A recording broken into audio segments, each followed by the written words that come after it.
बिस्मिल्लाहिर्रहमानिर्रहीम अस्सलाम वालेकुम। मैं अपने तमाम मुअज़्ज़ज़ नाज़रीन को खुश आमदीद कहता हूँ इजी स्टैटिस्टिक्स के चैनल पर और उम्मीद करता हूँ आप लोग सब खैरियत से होंगे।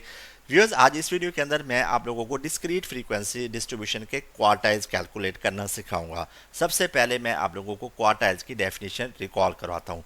याद रखिए व्यूअर्स, ऐसी तीन वैल्यूज़ जो डेटा को चार बराबर हिस्सों में तकसीम करे उन्हें क्वार्टाइल्स कहते हैं। क्वार्टाइल्स बेसिकली हमारे पास तीन होते हैं।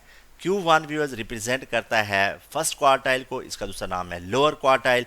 Q2 मीडियन के बराबर होता है। Q3 रिप्रेजेंट करता है थर्ड क्वार्टाइल को और इसका दूसरा नाम है अपर क्वार्टाइल।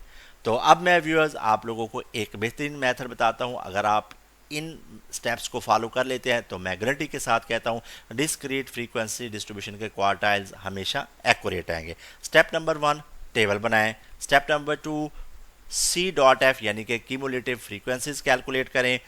स्टेप नंबर 3, फार्मूला लिखें। स्टेप नंबर 4, फार्मूले के अंदर वैल्यूज़ पुट करके तमाम कैलकुलेशन करें। ये है व्यूअर्स एक बेहतरीन मेथड। तो अब मैं आपको लेके चलता हूँ व्यूअर्स आज के क्वेश्चन की स्टेटमेंट की जानिब। Calculate Q1 and Q3 of person पर हाउस फ्रॉम द डेटा। ये है व्यूअर्स हमारे पास डिस्क्रीट फ्रीक्वेंसी डिस्ट्रीब्यूशन और कैलकुलेट करना है Q1 एंड Q3। अब मैं यहाँ पर आप लोगों के साथ एक इंपॉर्टेंट पॉइंट शेयर करने जा रहा हूँ, पूरी तवज्जो के साथ सुनिएगा। अगर व्यूअर्स स्टेटमेंट के अंदर आ जाए क्वार्टाइल्स कैलकुलेट करें तो आप लोगों ने Q1, Q2 और Q3 तीनों क्वार्टाइल्स कैलकुलेट करने हैं। और अगर मेंशन किया जाए Q1 तो सिर्फ Q1 की वैल्यू कैलकुलेट करें, अगर Q2 मेंशन हो तो Q2 की वैल्यू कैलकुलेट करें और अगर Q3 की मेंशन हो तो Q3 कैलकुलेट करें। तो यहाँ पर स्टेटमेंट में कैलकुलेट करना है Q1 और Q3, तो इसलिए अब हम इस स्टेटमेंट के अंदर Q1 और Q3 की वैल्यू कैलकुलेट करें। तो उम्मीद करता हूँ व्यूअर्स आज के बाद ये वाला कॉन्सेप्ट आपको कभी नहीं भूलेगा। तो अब मैं आपको लेके चलता हूँ व्यूअर्स आज के क्वेश्चन के सॉल्यूशन की जानिब। मैं यहाँ पर व्यूअर्स एक टेबल बनाता हूँ और यहाँ पर मैं सबसे पहले लिखूँगा नंबर ऑफ़ पर्सनस और यहाँ पर मैं सारी वैल्यूज़ को पहले राइट कर लेता हूँ और लास्ट कॉलम में लिखूँगा व्यूअर्स सिग्मा और नेक्स्ट कॉलम में लिखूँगा एफ स्टैंड फॉर फ्रीक्वेंसी। और यहाँ पर जो स्टेटमेंट में दी गई फ्रीक्वेंसीज मैं उनको राइट कर लेता हूँ और उसके बाद अब व्यूअर्स लेते हैं हेल्प कैलकुलेटर से। सबसे पहले व्यूअर्स मैं एंटर करूँगा कैलकुलेटर में 26 plus 100 plus 114 plus 96 plus 42 plus 14 plus 5 plus 3 और इक्वल। तो इस तरह व्यूअर्स हमारे पास एफ कॉलम का टोटल आया 400। तो अब मैं व्यूअर्स यहाँ पर एक और कॉलम ड्रॉ करता हूँ और यहाँ पर मैंने लिखा है C dot F stand for cumulative frequencies. और अब मैं व्यूअर्स आप लोगों को सी डॉट एफ कैलकुलेट करना सिखाऊंगा, पूरी तवज्जो के साथ देखिएगा व्यूअर्स। जो सबसे पहली फ्रीक्वेंसी की वैल्यू होगी उसको एज इट इज़ लिखना है। नेक्स्ट व्यूअर्स 26 में 100 ऐड करना है तो आंसर आता है हमारे पास 126। अब 126 में 114 ऐड करना है तो हमारे पास आंसर आएगा 240। 240 में 96 ऐड करें तो आंसर आता है हमारे पास 336।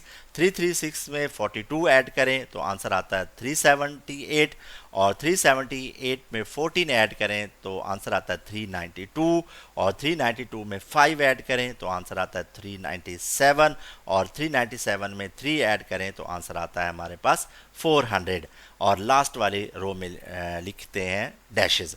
तो अब व्यूअर्स मैं आप लोगों को एक और इम्पॉर्टेंट पॉइंट बता दूं, वो ये है सी डॉट एफ की जो लास्ट वैल्यू होती है वो हमेशा सिग्मा एफ के बराबर होती है। अब यहाँ पर इस स्टेटमेंट के अंदर सी डॉट एफ की जो लास्ट वैल्यू आ रही है वो 400 और सिग्मा एफ भी हमारे पास 400 आया। इट्स मीन हमने क्यूमुलेटिव फ्रीक्वेंसीज एक्यूरेट कैलकुलेट की हैं।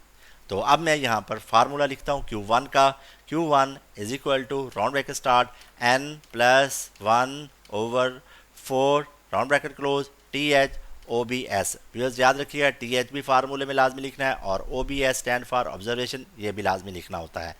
Next viewer equal round bracket start और अब व्यूअर्स यहाँ पर अहम पॉइंट है, इसे आप लोगों ने कभी भी नहीं भूलना, सिग्मा एफ हमेशा एन के बराबर होता है और यहाँ पर हमारे पास जो सिग्मा एफ की वैल्यू है 400, तो मैं यहाँ पर एन की जगह पुट करूँगा 400 plus 1/4 round bracket close TH observation. Next viewers equal round bracket start 400 plus 1, तो आंसर आता है हमारे पास 401 over 4 round bracket close T H observation. Next viewers equal 401 को 4 पे डिवाइड करें तो आंसर आता है 100.25 टी एच ऑब्जर्वेशन। और अब व्यूअर्स आप लोग वेरीफाई कर लें 401 डिवाइडिंग बाय 4 और इक्वल, तो हमारे पास आंसर आता है 100.25। तो अब व्यूअर्स इसको देखना है सी डॉट एफ के कॉलम में।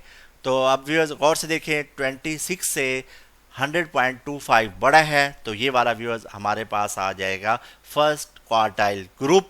और अब व्यूअर्स यहाँ पर बड़ा ही अहम पॉइंट है, पूरी तवज्जो के साथ सुन लीजिएगा। सी डॉट एफ में जो वैल्यू आ रही है हमारे पास 126, उसके जो क्रॉसपोंडिंग वैल्यू है वही हमारे पास Q1 की वैल्यू होगी। तो यहाँ पर मैं अब लिखूँगा व्यूअर्स इक्वल और यहाँ पर आंसर आएगा Q1 का 1। उम्मीद करता हूँ व्यूअर्स आज के बाद आप लोगों को Q1 में कभी भी दुश्वारी नहीं पेश आएगी। तो अब मैं इसी डेटा का Q3 फाइंड आउट करता हूँ। मैं यहाँ पर सबसे पहले Q3 का फार्मूला लिखता हूँ। Q3 is equal to 3 round bracket start n plus 1 over 4 round bracket close T H observation. Next viewers equal 3 round bracket start, यहाँ पर हमारे पास n की वैल्यू है 400 plus 1 over 4 round bracket close T H observation. Next viewers equal 3 round bracket start 400 plus 1, answer आता है हमारे पास 401 dividing by 4 round bracket close T H observation. Next viewers equal, अब व्यूअर्स आप लोग तवज्जो के साथ देखिएगा, अक्सर स्टूडेंट से यहाँ पर कैलकुलेशन में मिस्टेक हो जाती है। अगर आप इन स्टेप्स को फॉलो कर लेते हैं जिस तरह मैं कर रहा हूँ, आप लोगों का आंसर हमेशा एक्यूरेट आएगा।